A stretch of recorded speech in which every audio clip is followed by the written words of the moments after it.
बंदी छोड़ सतगुरु रामपाल जी महाराज जी की जय हो। परमात्मा की सभी प्यारी आत्माओं को पवन दास का सत साहिब। पुण्यात्माओं, परमेश्वर कबीर साहिब जी की एक वाणी है कि कबीर का ज्ञान अटपटा झटपट समझ में ना आए, और जिसे झटपट समझ में आ जाए उसकी सब खटपट मिट जाए।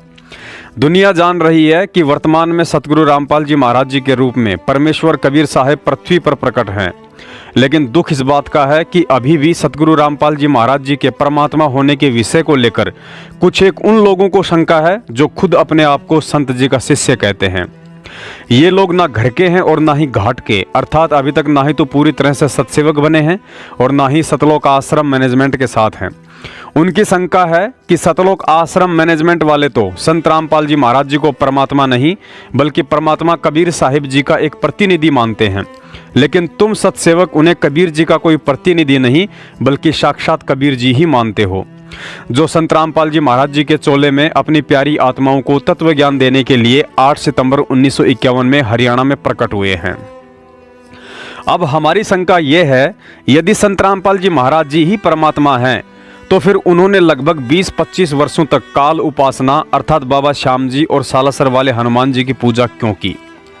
और उदाहरण देते हैं कबीर साहिब जी और आदरणीय गरीबदास जी महाराज जी का कि उन्होंने कभी भी काल उपासना नहीं की थी।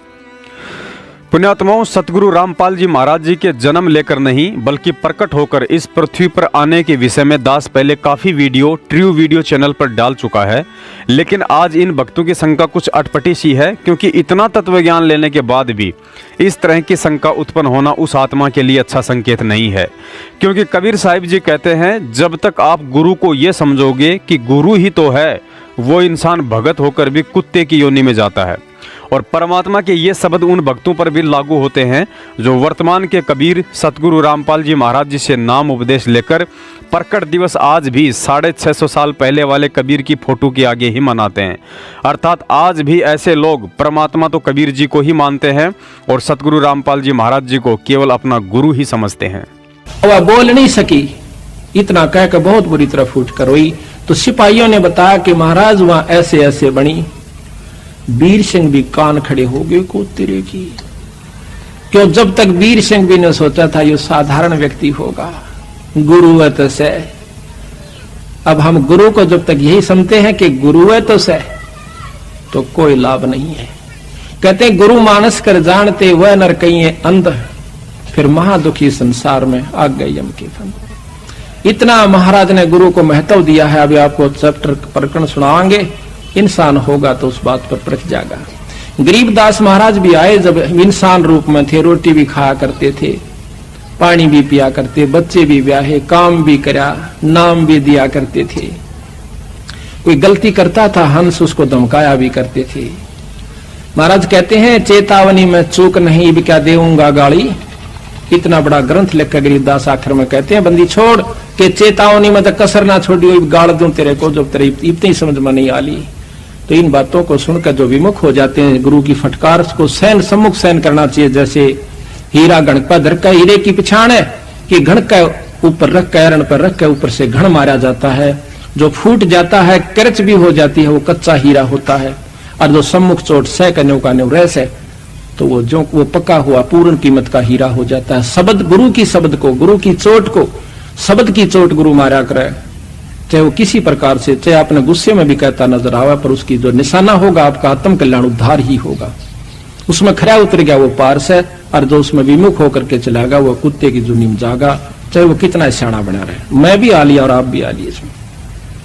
तो इस प्रकार उस वीर सिंह भी चरणों में पड़ गया, बंदी छोड़, मैं पापी जीव था, अभी तक मैं आपको केवल गुरु मान्या मालिक। कहने लगे, बंदी छोड़, तने गुरु भी ना मान्या था भी गुरु मान लियो तो ये आपके मन में बात भी नहीं आ सके थी। गुरु और परमात्मा में कोई अंतर नहीं होता, जब तक दो समझ कर चाल ऐसा कबीर साहब कहते हैं, वो कुत्ते की जुनी में जागा। पुण्यात्माओं, वर्तमान का समय कलयुग की बिचली पीढ़ी के मोक्ष मार्ग का समय चल रहा है। और इस समय के विषय में काल भगवान ने पहले ही तपतशिला पर जोगजीत रूप में कबीर साहिब जी को कह दिया था कि जाओ जोगजीत संसारा, जीव न माने कहा तुम्हारा, जीव तुम्हारा कहा न माने, हमरी ओट ले वाद बखाने। अर्थात कलयुग की पिछली पीढ़ी तक मैं इन जीवों को उल्टी सीधी भक्ति साधना करवाकर इतना भ्रमित कर दूंगा कि उस समय कोई भी जीव आपकी बात सुनने को तैयार ही नहीं होगा। कबीर साहिब जी कहते हैं, कठिन विषम गति रहन हमारी, कोई न जानत है नर नारी। अर्थात मैं अपनी आत्माओं को किस विधि और सोच छल छिद्र करके उन्हें काल जाल से मुक्त करवाता हूँ, उसके विषय में यहाँ के जीव तो क्या खुद काल भी नहीं समझ सकता है। जो पुण्यात्माएं परमात्मा की चाहत में जन्म से ही ब्रह्मा विष्णु महेश जी के कट्टर पुजारी हैं या अन्य देवी देवताओं की साधना को ही उत्तम मानकर दिलो जान से समर्पित हैं, अपनी उन आत्माओं से काल साधना छुड़वाने के लिए परमात्मा को यदि स्वयं भी काल पुजारी बनने की लीला करनी पड़े तो वे जरूर करते हैं। पुण्यात्माओं, यहाँ एक विशेष बात है जो ध्यान में रखनी है। पृथ्वी लोक पर कर्म केवल 84 लाख योनियों में अकेले मनुष्य पर ही लागू होते हैं। उदाहरण के लिए, यदि एक व्यक्ति की मौत किसी जानवर के काटने या हमला करने से हो जाती है तो उस पशु या पक्षी पर उस हत्या का कर्म लागू नहीं होता है। अर्थात ना ही तो उसके ऊपर मुकदमा चलता है और ना ही उसे उम्र कैद या फांसी की सजा सुनाई जाती है और ना ही उस मौत के लिए उसे यमराज दंड देता है, क्योंकि पशु योनि कर्म योनि नहीं बल्कि भोग योनि है जो अपने प्रारब्ध के कर्म को भोग रहे होते हैं।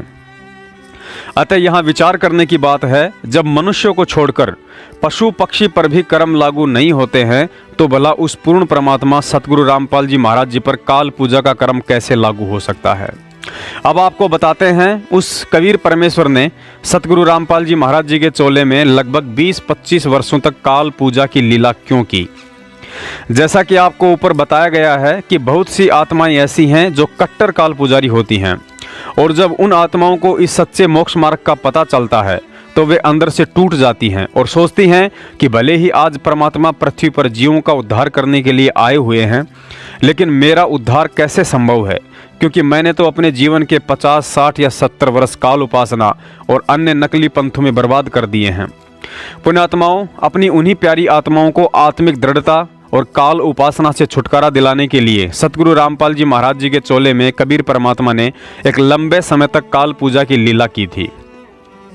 क्योंकि जब उन आत्माओं को सत्संगों के माध्यम से पता चलेगा कि खुद संत रामपाल जी महाराज जी ने भी 25 साल तक हनुमान जी की पूजा की और यदि आज परमात्मा कबीर साहिब जी उन पर भी मेहरबान होकर उन्हें सतगुरु का दर्जा देकर पूरी पृथ्वी के जीवों का मोक्ष करने की पावर दे सकते हैं, तो भला हम तो जीव हैं, यदि आज से ही इन काल पूजाओं को त्याग कर उनकी शरण ग्रहण कर लें तो निश्चय ही हमारे आत्म कल्याण अर्थात मोक्ष में कोई धोखा नहीं होगा। और एक दिन जब उन आत्माओं को पता चलेगा कि ये तो स्वयं ही कबीर परमात्मा है तो उसके बाद उनकी खुशी का कोई ठिकाना ही नहीं रहेगा। पुण्यात्माओं, परमात्मा ने तो मुस्लिम वेशभूषा वाले जिंदा महात्मा का रोल भी किया था, लेकिन ऐसा करने से वे मुसलमान नहीं बन जाते हैं। परमात्मा ने तो आदरणीय नानक जी को अपनी शरण में लेने के लिए जिंदा महात्मा के रूप में उनसे कहा था कि हे ज्ञानी महापुरुष, मुझे भी अपना शिष्य बना लो और ज्ञान प्रदान करो। और इसी लीला के चलते कुछ ही समय में उन्होंने नानक जी को भी अपने लपेटे में ले लिया। परमात्मा ने तो काशी में सुबह सुबह 4 बजे एक 2 वर्ष के बच्चे का रूप बनाकर रामानंद जी की ठोकर खाकर अपने गले में वैष्णव कंठी माला भी पहनी थी, लेकिन ऐसा करने से वे कोई विष्णु उपासक नहीं बन गए थे।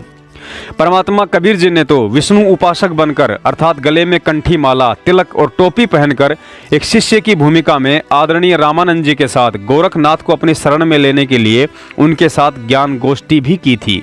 तो क्या माथे पर तिलक और गले में कंठी माला धारण करने से कबीर जी विष्णु उपासक बन गए थे?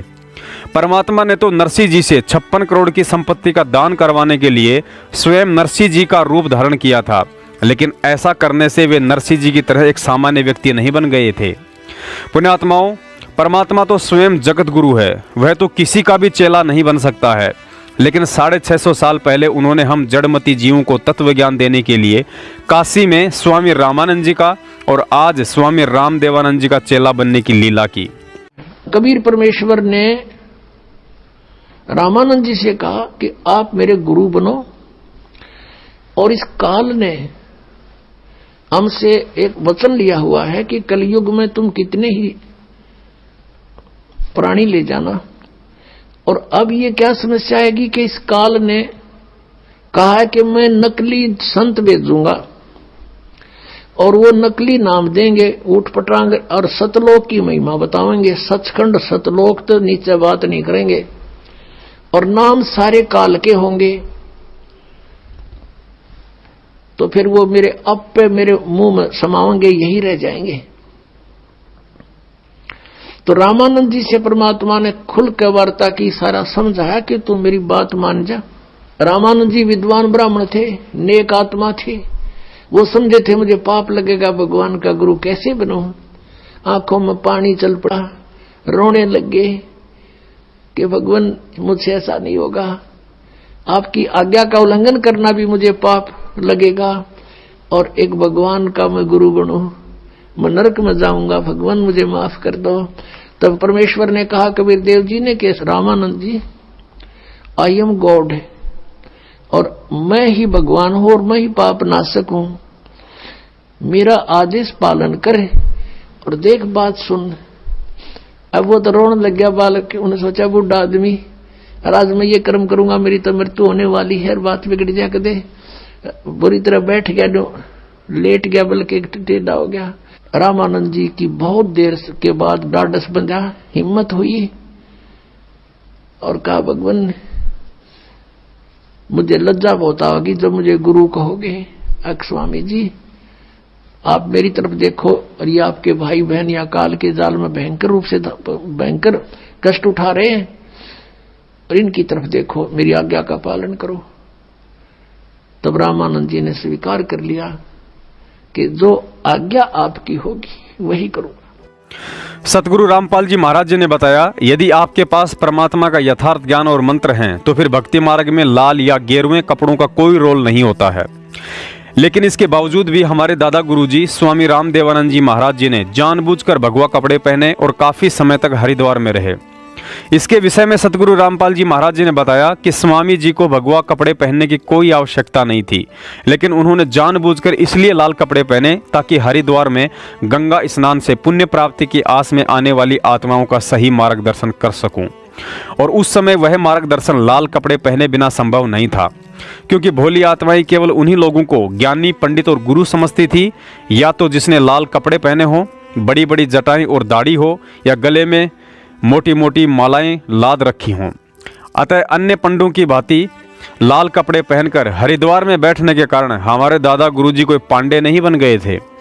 ठीक इसी प्रकार सतगुरु रामपाल जी महाराज जी को काल उपासना की भूमिका करनी पड़ी, और ऐसा करने से उन्हें काल उपासक कहने वाला व्यक्ति चाहे भगत हो या जगत, और यदि उसने अपने विचारों में बदलाव नहीं किया तो अंत में कुत्ते की योनि में जाने से नहीं बच सकता है। अतः उम्मीद करता हूँ संत रामपाल जी महाराज जी की इस लीला के पीछे का सारा रहस्य आप जी को समझ में आ गया होगा।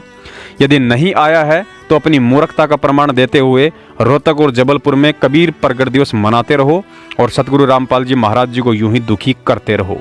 सत साहेब बंदी छोड़ सतगुरु रामपाल जी महाराज जी की जय हो।